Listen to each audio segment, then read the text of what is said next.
The Marinade. There's no O in Marinade. Let's try it one more time. Ready? 1, 2, 3. The Marinade. Marinade. Bone marinade. The That's Marinade. The Marinade. With Jason Earle.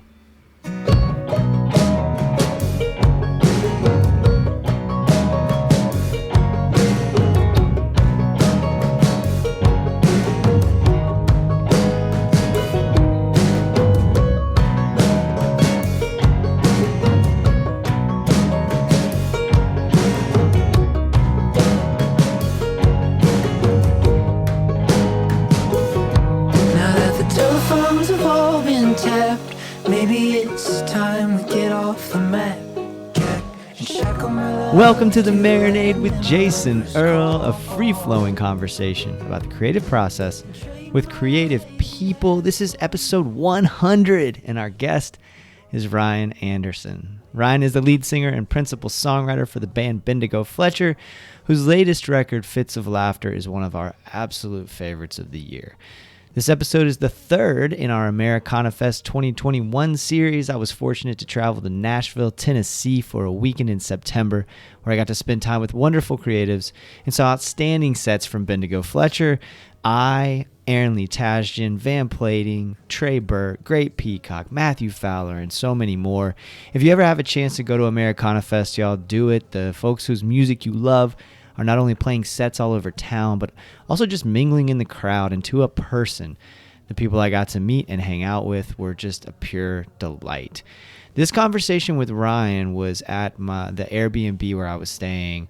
It was first thing in the morning, and we just connected on a deep level, real deep, real fast. And I am so excited for y'all to hear about his creative process and his upbringing, and just so many different topics were covered, and I'm really fired up for y'all to hear this. Everyone, it's my honor to bring you my conversation with Ryan Anderson.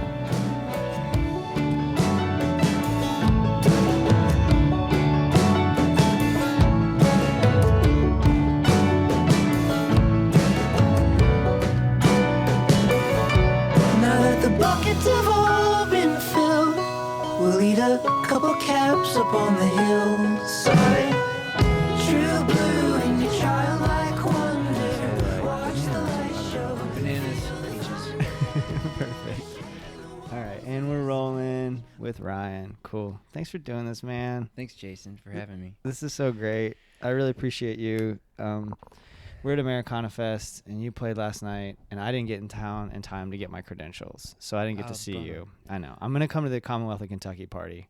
That's okay. I'm from Elizabethtown originally. That's an exciting lineup, so I'm glad you can come to that. Yeah, it should be good. But how was last night? It was fun. We played at midnight, which is always, you wonder what your levels are going to be once the hour hits, but we found the groove, and it was a good small room we got to play for. So Good.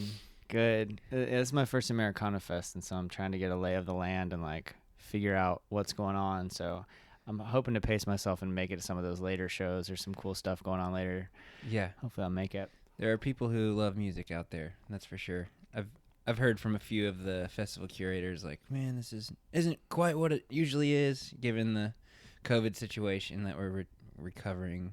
Well, still navigating, but there are music fans eager to hear music. So that always creates a good energy. Well, speaking of good energy, Fits of Laughter, your record is just wonderful, and it has such a good energy. I was thinking about it this morning. It was like, I know it's just Friday, but it feels like a Saturday for me, and I was thinking about what an ideal like Saturday morning vibe it has to it in my mind, how it's like just the right amount of energy that I need, just the right amount of like get me going. And once it gets you going, then you're on this journey where there's just so much to process and so much to think about. And I've just been wearing it out for the last few days, like just repeat, and kind of living in that world. And so I want to get into it. One of the things that jumped out to me was y'all are from Louisville, and I've always kind of thought of Louisville as like the Istanbul of the South. Where Dude, go on. So it's kind of like at this crossroads, right? Yeah. Where it's like it's kind of the South, but not really. It's sort of the Midwest too, and it's sort of like at this crossroads where there's all these different cultures that kind of blend there. Yeah. And so it still has like a lot of the good and not so good about the South. It still has the good and not so good about the Midwest, and it's sort of like in this space where it makes sense to me that there are bands I really dig that come from that area. And when I listen to the record, I hear the Istanbul of the record industry, I guess, for lack of a better term. Like I hear these influences come together, and I hear this like this vibe that makes me go like, oh yeah, that makes a lot of sense to me that this band's from Louisville. That's cool. I've never thought of it like that. Istanbul's in Turkey, correct? Yeah. You've been there? I haven't been to Istanbul, but I just like it's just sort of known as like, being kind of the crossroads of like it's. I wanted to make sure of that before we went on, and I embarrassed myself. No. I don't know much about. Yeah, I don't know much about Istanbul other than what I've read. But like, it sort of seems to be that kind of crossroads between East and West, And so there's just a dynamic. There's a dynamic kind of vibe to, from what I understand of Istanbul and what I feel when I'm in Louisville. There's a there's a dynamic feel to the culture there, and I think that comes through with so many bands that come from that area. Is that you sort of are at this crossroads, this cultural crossroads in the country. I feel like that too. It's a cool river town, obviously, probably a major portage. At some point in history, I think we have one of the King Henrys to thank for that. I can't remember which number, but it's that weird kind of geographical pocket between Cincinnati's an hour away and then Nashville's 2 hours south. So there's like this kind of Rust Belt meets the South energy for me that is kind of magical with the architecture that you see and really old houses. I don't know, that kind of stuff. There's a mystique and a mystery to what the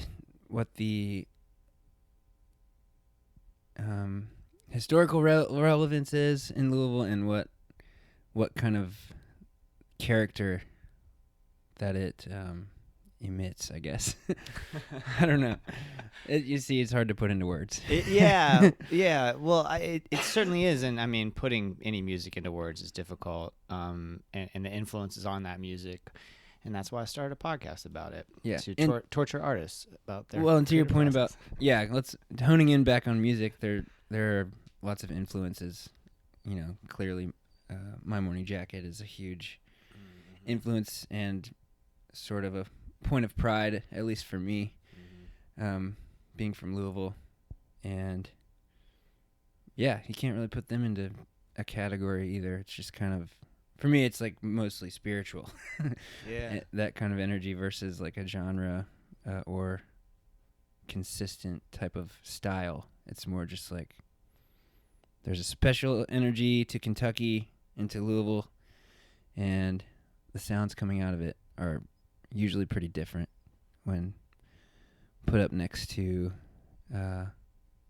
any other music coming out. Yeah. That you okay? So you touched on. I was gonna ask you about this idea of like, there's a lot of outdoor imagery. There's a lot of like commune with nature kind of imagery that I pick up on Fits of Laughter, and so I wonder about like that sense. And to me, that's my kind of music and being outdoors. That's my church, right? Like that's where I tap into a sense of spirituality. So you're a John Denver fan by chance? Maybe too on the nose. I am. I think I need to revisit John Denver after that statement, actually, now that I think about it. Yeah, I just think of him, as at least one of the purveyors of like spirituality and nature and music, and where those crossroads kind of meet. How does that influence you? Maybe not John Denver, or maybe John Denver, but a sense of spirituality when you think about your writing. I think that it is like things like nature find their way into our music because it's a natural. Gosh, I don't, no pun intended or whatever, but there's a just general attitude of openness that you can find when you spend time with nature and give yourself a chance to breathe and for your brain to just be your brain processing sounds and sights and creatures that, you know, when a particular attention or even lack of attention, when you take that into nature, it can, I think for me, it can have special powers to like release endorphins and give leads to some thoughts that find their way into songs. And yeah, it's like when I feel the most free is when I'm kind of able to find words for my feelings and for what I think might be worthy of songs. When that happens, are you able to write that down somewhere? Are you someone who carries a notebook with you? Like, what does that look like? I've tried to be. Yeah, there's kind of. I think the iPhone has become like my most consistent tool for the recording purposes, and also the notepad. I can never physically lose it. It downloads to the cloud and like gives me a lot of peace of mind. Yeah, just check my notebook as you said that. Yeah, because when I'm traveling, I did this recently. I was on a train, and I lost this notebook, and I had all these ideas. There were song ideas, there were ideas for the show, there were writing ideas, and it's just gone. Dude, yeah, that's a hard feeling. Right? And once it's gone, like for me at least, and that's why I asked you that question, and I love asking artists this question, is a lot of times once it's gone, if I write it down, I may revisit it. And or my brain will then connect with something else that happens. If I don't write it down, or if I write it down and it leaves, it's like my brain goes, well, that doesn't exist anymore. That's not a thought that you ever had. Mm-hmm. And so I can't revisit it. And in that moment, are you ever, like, you'll have a thought and then it's like, oh, that's good. So I'll remember that. Yeah. It's there. I came up with it. It feels rewarding. So how could I possibly forget it? Right. But 30 seconds later sometimes. Dude, that happens at night all the time.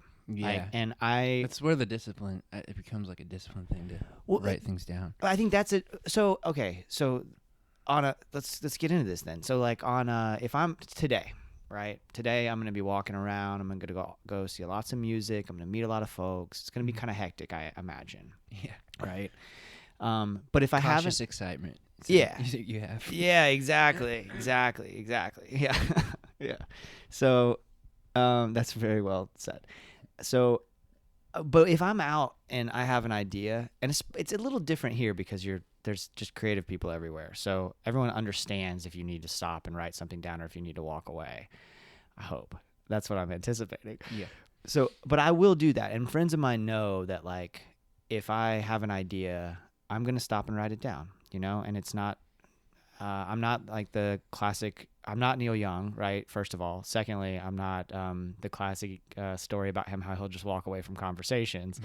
But if I have an idea, I'm going to take it out of my pocket. And I'm going to write down that idea in that moment as best I can. But at night, like, I'll have, your brain's doing a different thing. And so if I have an idea at night or first thing in the morning sometimes, not first thing in the morning, that's not true, but at night, I won't want to sacrifice my sleep. Yeah. Right? And so I won't write it down. And so that's a tough balance sometimes, chasing the muse, right? Where, like, maybe that thought was supposed to come to you in that moment, but also I kind of got to work tomorrow. Yeah.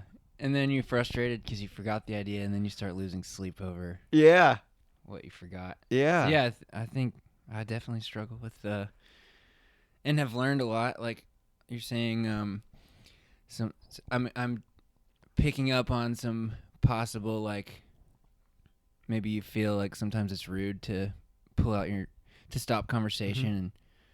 But yeah, I mean, I've recognized that as opportunity to, like, communicate with people and be like, hey, this is what I need. Yeah. I know that you are my friend and you respect what I like to do in my head and what makes me me. So that can be tricky to not feel guilty about, but it's kind of how I'd have dealt with that. Like you're actually communicating your needs to your it makes friends. you like take the time to say I need this. How crazy. And then people are relieved because you've expressed a need. And everyone's feeling that, right? Everyone has their different needs and wishes that they could freely express those needs. So you're giving your friends permission to then express whatever it is that they need as well. Yes. Sounds like really good relationship advice. Hey, I don't know. We're hashing it out this morning. Yeah. I like to get down that way. Speaking of relationships, I'm resisting to ask you who hurt you and made you write Birding. But like, there's so many beautiful songs about that I'm connecting about relationships. For example, like that line in the song Birding, now I can't sleep on my side anymore because all I want is your hair in my mouth. It's just like such an intimate, and it's so simple, but it's also so heavy, like that.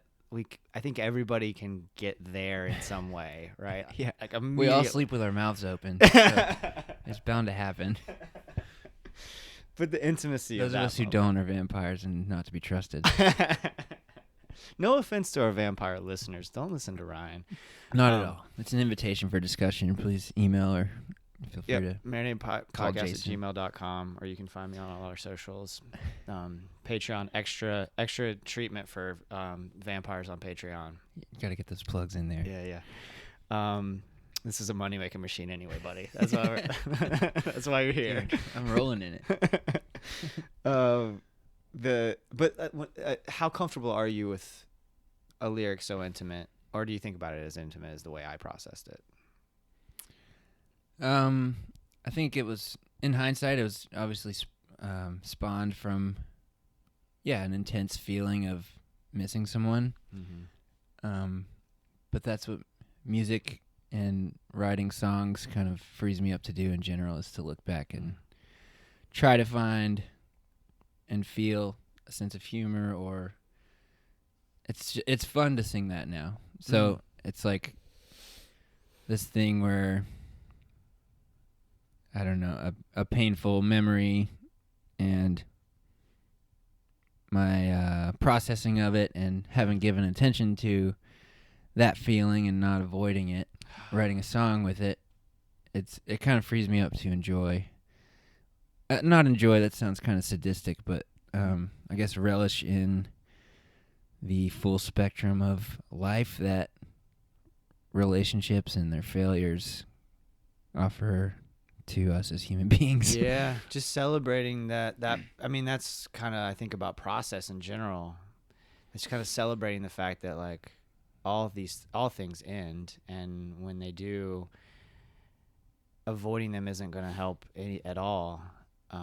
Processing it through music is a really healthy way to do it. I love that you said it's kind of fun to do. I don't hear that as sadistic at all. I hear that as a catharsis. I hear that as a release.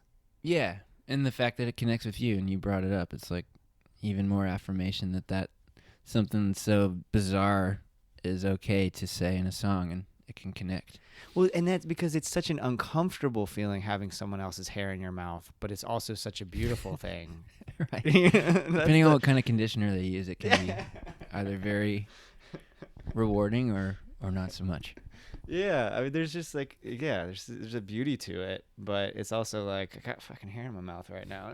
Yeah, it's a common denominator of all relationships. Right, and it's weird it's beautiful, but it's weird how when a relationship like that ends, and it doesn't have to be a romantic relationship. You can get all kinds of people's hair in your mouth. No, but it doesn't have. But it could be some other situation, Yeah. Where, you look back on us, you got something positive from that. Otherwise, you wouldn't be right. You wouldn't be thinking about it. Yeah, exactly. And I think music has this power for me to be okay with those learning experiences. And I don't know, I guess kind of circling back and repeating myself, but it's like the fact that playing and singing that song feels good is is an indication that it's okay to reflect and feel positively about relationships that have failed, and that's okay. It is okay. Yeah. Finding that feeling of okay. I think we're unfolding a lot that the lyric itself doesn't really touch on, but I'm enjoying That's great. delving into these thoughts with you. That's great. Good. Yeah. That's hopefully the goal, right? Once it's Yeah. out there, you don't have any control over it, Mhm. and I'm gonna project whatever shit I've been through on it. Yeah. You know? Always welcome. Yeah. It's just such a great record, man, and there's a couple other like highlights for me. I mean, I like it top to bottom, but Thanks for listening. yeah, you're welcome, and I'm grateful that it came into my life, and I want to get one of those. Do you still have those really cool? There was like a pink vinyl, I want to say, or like Yeah. yeah, I gotta get me one of those. Do y'all have those with you?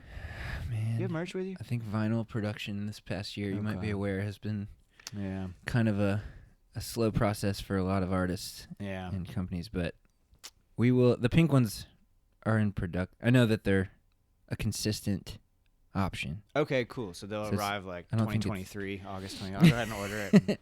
Yeah. It hasn't. That hasn't bothered me a bit because I'm kind of addicted to vinyl, and so I'll order a record and then I'll forget that I ordered it because it's like 6 months delayed. So I know it sucks for you guys, but it's kind of cool for me because every once in a while the record store drops off a new baby at my door. And Yeah. I didn't even know that I procreated with the record gods. You know. Yeah, a little gift to yourself. Yeah, it's really nice. On Astropup, the song Astropup is another one that hit me really hard. I mean, it makes me like want to dance and cry, kind of at the same time, sort of thing. And there's a lyric that I couldn't quite make out, and I wouldn't normally ask this. That's a lie. This is on Evergreen. Okay. We'll get to Astropup. Sorry. It's all right. I'm gonna have to edit this because my notes are a mess. It is on Astropup. It says, so you say, you can't love somebody. Is it you can't love somebody who don't want to love themselves, or when nobody loves themselves? Who don't want to?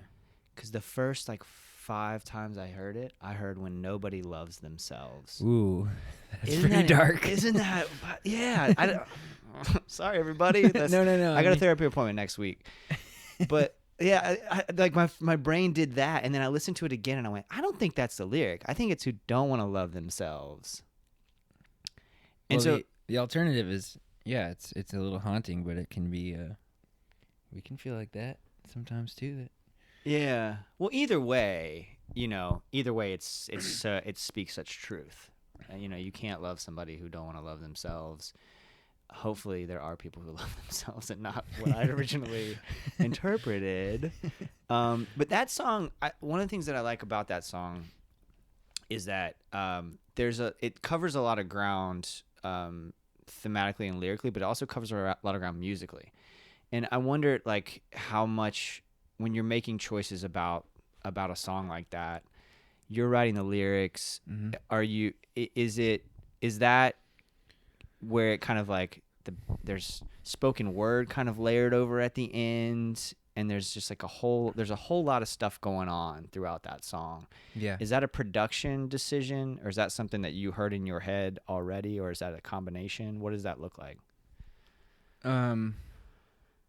Well, with the spoken word thing at the end, I think those were lyrics that were for another song that I had in my notes or my phone recordings, that I think it had a melody on its own, but it kind of just lingered around for a while, because that part's a more direct communication from, it's like a person speaking to you, I guess. The voice of that last spoken word part, and I don't know, it just seemed right. So I think that'll happen a lot with parts of songs that hang around and were an idea 2 years ago even, and I'll stumble upon it and decide that it fits with a current like something I'm currently working on. Mm. So to just slap that onto the end, the theme made a lot of sense to me, and it, I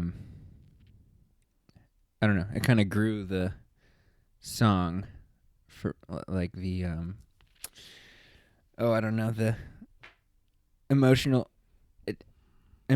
like scape of the song kind of expanded with that addition, which made me feel like it was a good thing to include. I think it was a good thing to include for whatever that's worth. And do you play that live? Yeah. You do. Mm-hmm. What does that look like? Is that a challenge, like especially that end part with the spoken word, or is Usually don't include it. you don't? Yeah.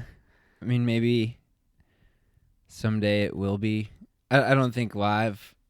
I'd rather like focus on playing the banjo correctly, and like there's some other embellishments that can happen just depending on the mood. Yeah. Vocally. So Yeah.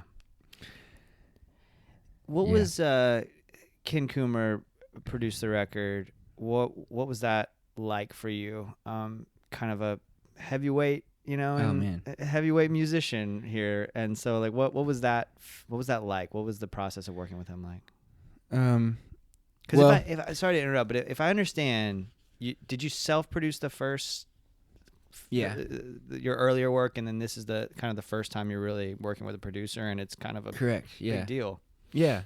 Well, just for example, we were talking about Astropup. There's this way that the sound opens up on the second verse, where you can hear this like shimmering, low, droney. It like makes the direction, takes it in a magic, like kind of sci-fi feeling type of world. That's what Ken does. Like he just, by being who he is and thinking on the, firing on the cylinders that he does and loving sound and loving to experiment, I think his work and influence shows a lot in those like intricate but can't quite nail down exactly what it does for the song, but it like creates this magic. Like I don't know how they did that example that I just referenced. That like there's something in the combination of a synth and lots of reverb mashed together in the mixing process, and there were those surprises listening back to the mixes for us that were like, oh, I don't remember ever doing that, but all of a sudden there's this like whistle that sounds like an overtone of some harmonies happening, and really just feel lucky and fortunate to have worked with Ken and Jeff Pillar, the mixer and audio engineer. Yeah. Because those type of unpredictable like magic injections seem to happen on this session. That's great, and when you say that, you sound comfortable with that. You sound comfortable with with that magic, and there could be a tendency to be like, "This is my song," and that's not my song, but it is your song, but it sounds different, and I didn't expect that. Yeah. There could be a little bit of ego, right, involved, but it sounds like you don't feel that way. Like you feel comfortable, and not only comfortable, you sound excited about it as you're saying it now. Yeah. Well, don't get me wrong. We had to. Of course, there were those moments in sessions where you have to face like there's this really intense saying about like, is it killing your baby? That sounds. I always feel weird saying that, but it is that. Like you have these ideas that you've lived with for however long, years or days, depending on how long you've been working on a song, and inviting another mind into the recording process.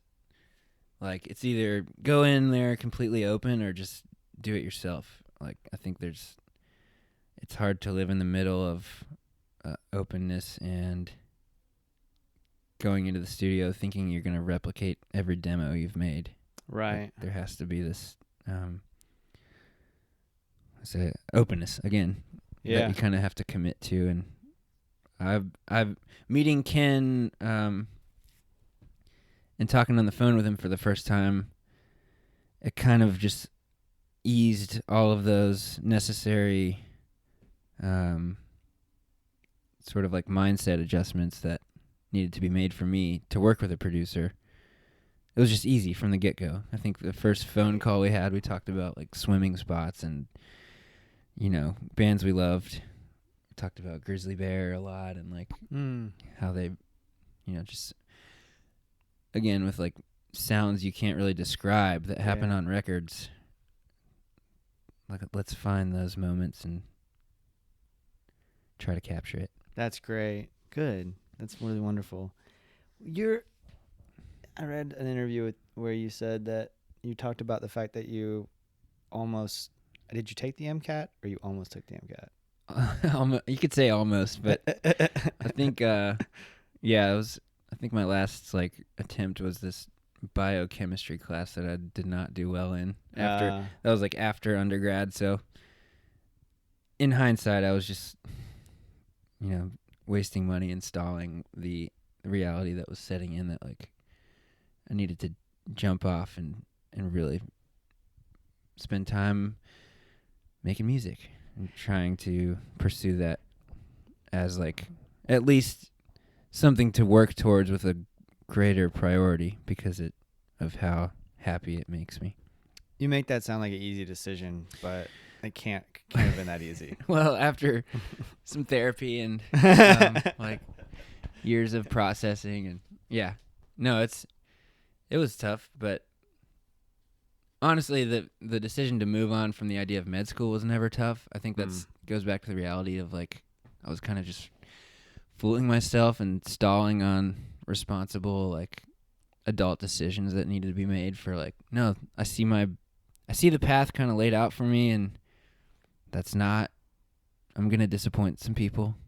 But that, I have to do what makes me the fullest version of myself. And working, 8 jobs in 6 years to keep playing music has made me happier than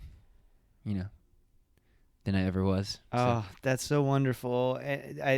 Because you mentioned kind of almost in passing there the idea of like disappointing people, and how when you make decisions like that, there's so often in the back of your mind, or sometimes even at the forefront of your mind, this desire not to upset people who have like sort of invested in you, family members and friends sort of invested in various ways, emotionally invested, financially invested potentially in you doing this thing that in their mind is what makes sense for you.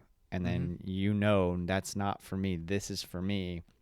And so even if that decision is the right decision for you, there's still that guilt in the back of your mind about like, I'm going to let these people down. Mm-hmm. Yeah, and you pretty much nailed it. And I think my testament to anyone, making decisions like that or facing those types of decisions, like, not to get too much into the nitty gritty, but my mother and I have like a better relationship now after, that type of decision to, like, we understand each other better because we went through this process of, investment was made, and now I'm saying, but I know exactly what I need to do. Yeah. And so, we're closer than ever. Because I think, it's good for you. Because I think and it takes time. And work. So is that you, like, and if this is too much, tell me, but is that you, like, just you and mom talking, having conversations and like having those difficult talks about like, hey, this is what I really need, and I know that's not necessarily what you expected? Over years, yeah. I don't know. Maybe I have this like complex where I don't think I'm good at expressing myself at one point, I should say. I think I've grown, but I think music gave me that impetus to like really, in writing songs and thinking about songs all the time, it kind of helped me discover how to express myself in a lot of ways. And to her credit, she heard me through these songs, in a lot of different ways. So just listening to each other and yeah. That's great. That's great.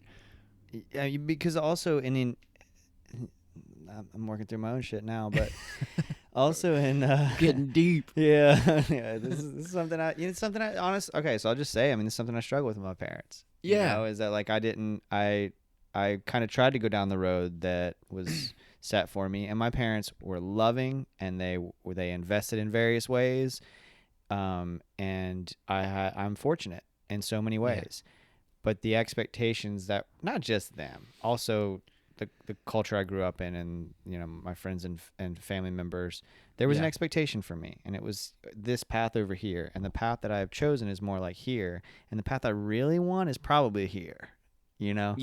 So the difference between what they wanted, you know, as I point to one side of the room, and what I really ultimately want on the other side of the room, I've moved the needle way over toward what I really want.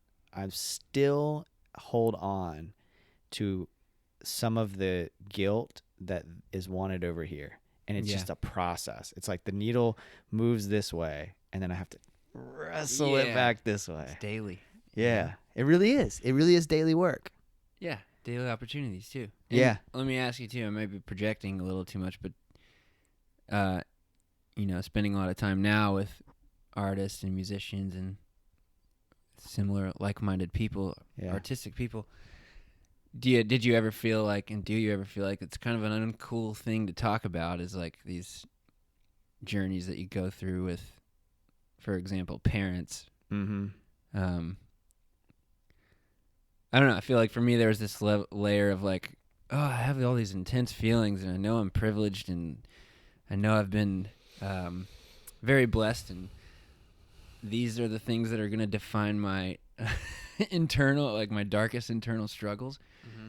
And that's, anyway, I've kind of shied away from those conversations, but I want to say that it feels good talking to you about it. So it's like, it's okay to process these. It is. And because I think, tell me if this describes what you're saying. I feel there's like an imposter syndrome around the guilt that I feel. Like, wow, you feel guilty because you didn't choose the lawyer path, and you ended up trying to be more of a creative. And it's like, you know, I never had to worry about a roof over my head. I never had to worry about food on the table. Like, I was loved and taken care of, but that doesn't mean I didn't have shit. Yeah. That doesn't mean I don't still have shit. That doesn't mean there isn't trauma from my childhood. It's just a different kinds of trauma. And when you start having these conversations, there can almost be, in my mind, I almost do this measuring, like, well, I know so-and-so who went through all this shit here, you know, and all I went through was this shit here, as if it's some sort of shit contest, you know? And so there's almost like this, like I say, imposter syndrome about the guilt that I feel, whereas what we're doing right now is like really healthy, and I feel heard, right? And I feel seen, and that can happen even if your shit doesn't measure up to somebody else's shit, you know? And this is two white guys in America talking, right? And so sometimes, especially, I can look at, and I work with kids, and I work specifically with African American kids, and in underserved communities, and so like there is such a sense, from my perspective, of looking at what my kids go through and go like, well, I will never ever deal with what most of my kids go through. But that doesn't mean that what I am struggling with here, moving that needle from what was expected of me to what I really want, isn't a valid struggle. It's just a different kind of struggle. Yeah, and your empathy is what ties it all together and allows you to relate to people with, you know, different experiences. And hopefully we can look back and be like, for example, I feel like I'm exactly where I should be, or spending time on, I should say. I feel like I'm spending time on exactly what I should be spending time on. Yeah. And, you know, it wasn't ever a choice, really. Like, there's this weird, like, flux of life that, like, you can end up in a place and realize that, like, oh, this is... maybe it's fate, maybe it's not, but based on what I know about myself, This is the only thing that makes sense. Like, I can't sit still for more than 10 minutes. So being able to finish any medical school book that might have been out there, it's just I knew from a young age that that's a far-fetched. Like, Right. good on you for passing that up, because Right. I wouldn't have been able. I would have driven myself nuts trying to do something I'm not capable You of. dodged a bullet, man. You know, Yeah. you really did. You dodged a bullet there. And thank God for people who can and are saving the human race right now. Yep. Yep. In 2021. Yeah. Good for you for recognizing it. And yeah, I went to law school and graduated, and that was the path I was, Okay, so you got a little further down I the got pretty far down it. the book path.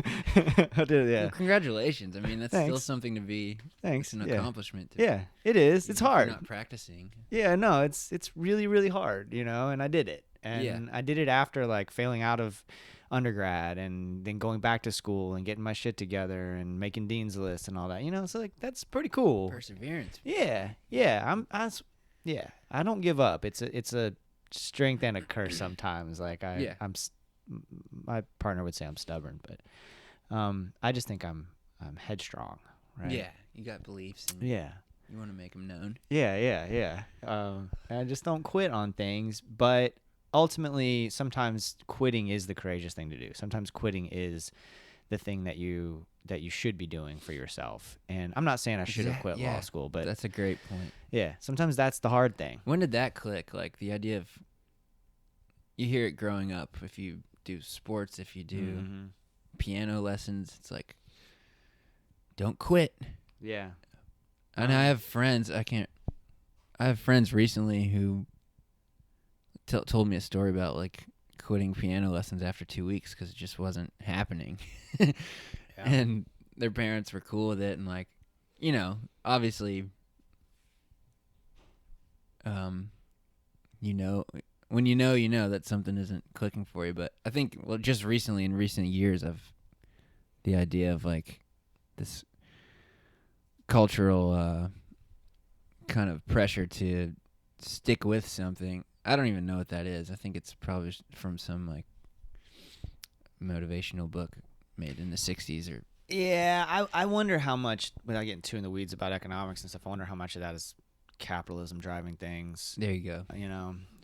But I think to the question you brought up earlier, like capitalism to kids sports, it's like all the same.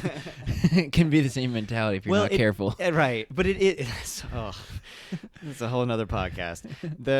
Like a series. It's a whole other podcast series. But I think there's a difference between a kid deciding something, because as a kid your brain's not fully formed, and as adults it's difficult for us to try to guide kids, and because you don't want to and as a teacher, I struggle with this a lot. I don't want to in any way quash a kid's dreams or hopes or any sort of inkling they have to chase something. But at the same time, I also have the benefit of experience that they don't have. And so I sometimes want to tell kids, like, don't give up on that thing. Yeah. Because like baseball, for example, is one of my great passions. And my mother wouldn't let me. Who's your team? I'm a Reds fan. Oh, cool. Yeah. I was born in Elizabethtown, Kentucky. All right. And so my whole family's from Kentucky. And so Riverfront Stadium, I was 7 years old. Cubs Reds first game, I ever went to. Like, changed your life. Yeah, it did. It really did. Like I was obsessed with baseball. Yeah. But that's a magic environment. To go to a game. It is. Yeah. Like, yeah, in '87. So that would have been like, I guess I didn't process this if that had been Barry Larkin's rookie year. That's pretty wild. Yeah. To think. Yeah. Anyway, so huge baseball fan now, but when I first played, I hated it. I wasn't good at it because I was new. I was young. I was a kid. I hated it. My mom was like, "Look, you've committed to the season. You got to stick with it." That whole adage. Mm-hmm. And I didn't. I had quite the aptitude for it. I was actually pretty good, and I loved it, and it became such a big part of my life. But as an adult, I think that's different, right? So you start to know earlier on, I think, you start to know what's going to be good for you and not good for you. Yeah. But, dude, I don't think, you asked earlier, like, when did that click? When to let go of things? I'm 40. 36. Yeah. I had a job that I would not give up on, man. And it was so bad for me. Even the building was bad for me, like moldy and shitty, and I was being just like taken advantage of, and I was allowing myself to be taken advantage. I could have walked away. This is my purpose. Yeah, 100%. You know, and something like education can make you feel that way, right? Because it's like, well, this is the noble cause. You're not doing this for a career or for money. You're doing it. And I bet there's parallels in music, man. You know, this feeling of like, this is the greater good is being served here in some way. And so you got to stick with this. Right. And next thing you know, you're like having panic attacks, and you didn't have to. Right. Yeah. And each situation is unique too, which, like, you know, like you said, you kind of learn to navigate those things that aren't working out and make the decision to either stick with it or not. Yeah. Yeah. Adulthood hopefully reveals some of those realities. Hopefully. I think it just comes at different times for different people. And I think if there's some advice I could give to myself 5 years ago, it would be like, give yourself a little bit of grace when you fuck up. You don't have to have it figured out at 35 or 40, you know? Yeah. Like, I don't expect to have it figured out at 60. You know, I hope I don't. I hope I'm not that guy saying, like, this is how it's supposed to be. I hope at 60 I'm going, oh, I didn't know that's the way it was supposed to be. Yeah. You know? Yeah. No, that's definitely true. There's like sometimes it's a relief to fuck up. Yeah. I mean, it should never be a goal perhaps, but, you know, after a bad set, or not, I don't think we've ever had a bad set. That's not the way I think about it. Right, but right. For those moments, you're like, damn, totally missed that. Yeah. And consistently throughout the set, I missed that too. And sometimes it's really cathartic to just, as a band, like, realize we're human beings, and to laugh about those things are really what's most important. So often nobody notices that either. Exactly. And you knew that, but if I'm at your show, I'm not going to be like, oh, Ryan is missing left and right tonight, unless you're really off, you know, but the little things is what you're talking about. And I'm not going to notice that as a fan. It matters to you, and it should, but not so much that you beat yourself up. Dude, it's such a crazy phenomenon how, in your mind as a performer, you can have such strict standards. Mm-hmm. But like you're saying, as long as the emotion and the rhythm conveys to the audience, that's all that matters. Right. Well, dude, this has been such a pleasure. I don't want to take too much of your time. We have gone for almost an hour, which is beautiful, and it felt like 10 minutes. You've sat still long enough, thank you. But we always end on... It was easy. Good. Talking to you. Good. I'm glad. We always end on what you're getting down on. So the art that has you inspired. It could be a TV show or a painting you saw or a song or an album. Yeah.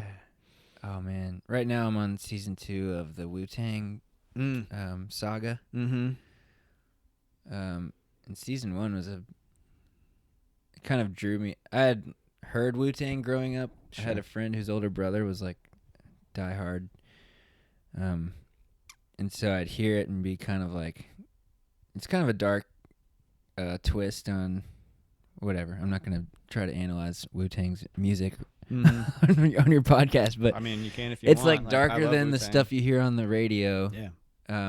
But it thematically and like some of the sounds, but they were still making hits. You know, Oh, they were on the radio. yeah. You know? Well, yeah, I think with age I was able to hear the like well, I should just say learning about their story through the show. Yeah. And how loyalty and unity and everything good allowed 6 or 7, I can't remember how many members. 9. 9? Yeah. Yeah. To elevate together and chase something beautiful. That's kind of like we can all learn from that. Yeah. Yeah. They're a classic example of like, suburban white kid in the 90s. I was listening to, we all like skipped school and went and bought the double LP, like we all snuck off campus and there was a record store across the street. So you were, that was like 93? Yeah. 90, or just probably some years after it. That was 94 or 5, I think. Okay. That the double LP came out, the Wu-Tang Forever. Yeah. What was it like hearing that music, like in that as a brand new thing to ingest. We were totally clueless. You know what I mean? Like we knew that it was dope, and we didn't have the words for that, and we knew it made us feel something. We had no idea what they were talking about half the time, and we didn't have there was internet, but it was dial up, you know, and not everybody had it, and so it's not like you could just look up the lyrics and look up what they all mean, because for us, you know, they were these guys from Staten Island. They were speaking this completely different language to us, and than what we were speaking in suburban Florida.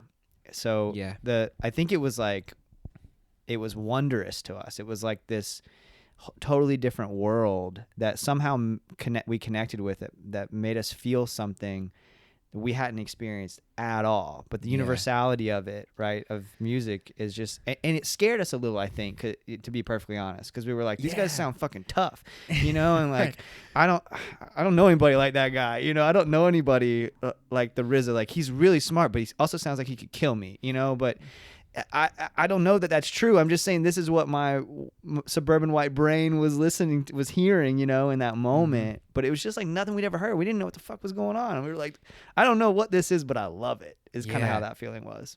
Yeah. I mean, I know there was a lot of like, I think with the, well, just for example, like obviously the Kung Fu movie samples are a huge part of Wu-Tang and creating the myth. Yeah. Or marrying the myth to their reality. And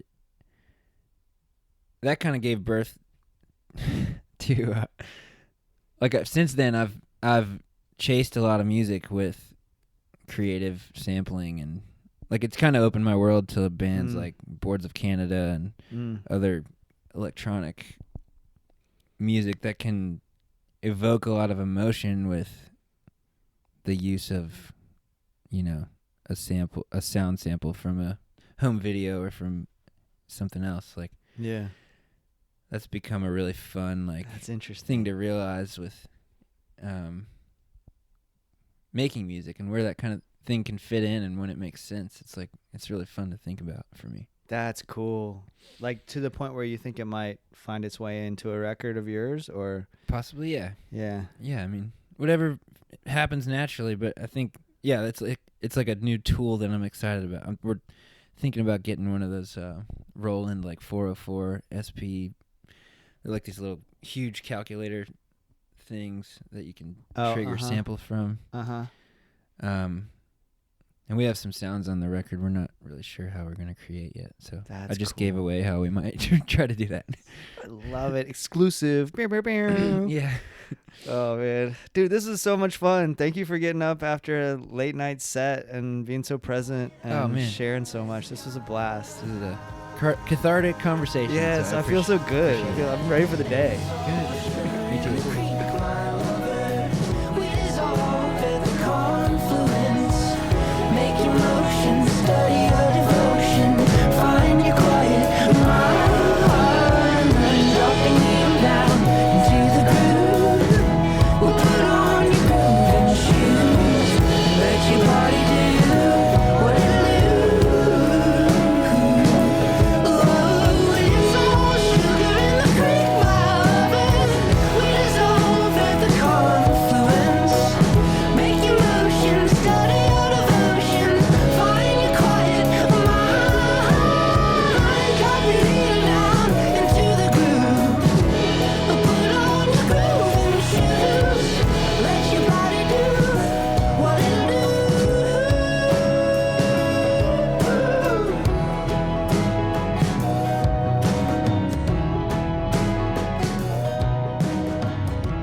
Ryan Anderson, y'all. Thank you so much, Ryan, and thank all of you for listening. BendigoFletcher.com for all things Bendigo Fletcher. Go get a copy of Fits or Laughter. It's outstanding. MarinadePodcast.com for all things The Marinade, including written pieces, photography, our online store, and more. Follow us on Instagram and Twitter. Subscribe and give us a 5-star rating on your podcast app. Tell a friend about the show. All those free ways to support the show make a big difference. And if you really like what we're doing, please consider joining our Patreon community, where for just a few bucks a month, you can gain access to Patreon exclusive content, like our show Jason's Journey, where I talk about the moments that shape my creative life. The most recent Jason's Journey, which is dropping, today as I'm recording this, tells the story of Allison Russell, the wonderful Allison Russell, who I had the great honor of recording with earlier this week. And during the recording, she got the news that she has been nominated for 3 Grammy Awards, well-deserved Grammy Awards. And so I told this sort of the backstory of how that all came about on Jason's Journey. And that's kind of what the show is like. It's a little window into what we do. It's just a fun way to kind of connect on a deeper level with the show. All of the money from Patreon goes right back into the show. Right now, I'm saving up for a new computer. This old machine is like barely hanging on. It laughs at me as it boots up. It feels like an old desktop or something. It's 10 years old and it's going to quit on me at any minute. So thank you to our Patreon patrons for supporting financially. And if you can swing it, we'd appreciate it. But if not, thank you just for listening. Thank you for listening and spreading the word about the Marinade. I appreciate y'all so much. All right, y'all, it's time for our review under 2, where I review some work of art that has me fired up at the moment, and I try to do so in under 2 minutes. For this episode, I'm reviewing the latest excellent record from the Rose line. It's called Constancy. A little bit of context would be helpful before I bring you the review. So I went to see my friends, the Zabuzays, play at Will's Pub here in Orlando. I took an Uber home, and I always keep my keys carabinered to my belt loop, and I guess my house keys just fell off at some point somehow in the car on the way home. So, you go through the process of notifying Uber and waiting for your keys to be delivered back to you, and I'm stuck, right? I'm stuck outside my house, and I was able to get in my garage, kind of sat down in a little chair in the garage, and I just tweeted like, hey, I'm stuck in my garage. Anybody want to ask me anything or tell me a story? And our good friend Craig from All Knowing McGill asked at some point in that conversation, we kind of went back and forth. It was a lot of fun. Craig's such a delight. If I had listened to the Rose line, the band The Rose Line, which I had not, and this is I think their 7th record. So it's super fun to get introduced to a band that has a fairly deep catalog that I've never heard of, especially, and it still happens to me. I mean, I'm in this world and listening to especially Americana type music, but all kinds of music, and I'm fortunate to hear records before they come out. And a lot of times I've heard of something when somebody brings it to me, but also a lot of times I've never heard of the band, and in this case I wasn't familiar with their work, so I dialed up their latest single and immediately fell for the music. And so with that backstory, I present to you my review under 2 of the Rose Line's Constancy. The Rose Line's Constancy is a slice of pumpkin pie as imagined by a cutting-edge chef. Reminiscent of bands like Whiskey Town and the Flying Burrito Brothers, but insistent on tackling familiar themes and exploring comfortable sounds from a very original perspective. Constancy is a hopeful record. Its characters do the messy work of looking back and examining the changes that need to be made. They acknowledge the messes in their lives and refuse to be defined by them. They decide to persevere instead. The backbone of the album is a tune called Hunker Down. It is a perfect encapsulation of the record's prevailing theme. Constancy's characters are in varying stages of getting to know themselves, with those in Hunker Down getting as close to self-actualization as one could dream. Colin Halliburton sings, "All I want to do is mostly nothing. Hunker down with you and try to tame all my peccadillos and bad habits and lay them to waste." Incredible. Hunker Down is the excavation of life as a work in progress. It digs up the days of, quote, flirting with service industry women and, quote, spending a shift's worth of wages or more in one night. Those floundering moments of foolish youth that seem like they're necessary rites of passage. And maybe they are. Maybe the takeaway should be that our bad habits and mistakes are in some way necessary to develop constancy as a skill in our lives. The narrator in Hunker Down has overcome the false urgency of a night wasted to experience the beauty in doing mostly nothing with the people you love. We could all use a healthy dose of constancy, and the Rose Line is an able ambassador for fortitude in the face of a precarious global landscape. That's my review under 2 for the Rose Lines Constancy. Great record, y'all. Go get it. Support the band. Spend their whole catalog. The CD comes in a beautiful package, and I just can't stop listening. I mean, and it keeps revealing more. So check it out. Thank y'all so much for listening. Thank you so much to Ryan Anderson. Check out Bendigo Fletcher as well, everybody. We have so many cool things on the way, and I'm so excited for you to hear them. We've got Kristen Arnett, New York Times bestselling author. We got Tennessee Jet coming at us again. We have that Allison Russell episode, which is truly remarkably special. I am so grateful for all of you for listening and supporting this thing. Until next time, go out and create something. Cheers, y'all.